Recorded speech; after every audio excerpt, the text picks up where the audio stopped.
سابق وزیر اعظم نواز شریف کی زیادہ تر ایکٹیویٹیز صوبہ پنجاب تک لمیٹڈ رہی، جہاں ان کی صاحبزادی مریم نواز وزیر اعلیٰ ہیں۔ پنجاب میں وہ کئی میٹنگز میں شریک ہوئے، کابینہ کے ساتھ بیٹھے اور کبھی اپنی صاحبزادی کے ساتھ کو چیئر کرتے ہوئے دکھائی دیے۔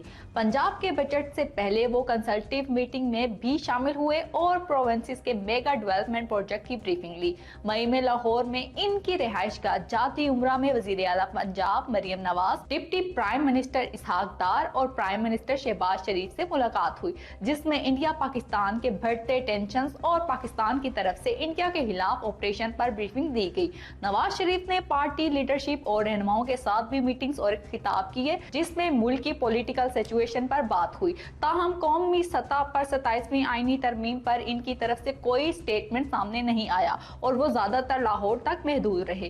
اسلام آباد میں قومی اسمبلی کے اجلاسوں میں باقاعدگی سے نظر نہیں آئے۔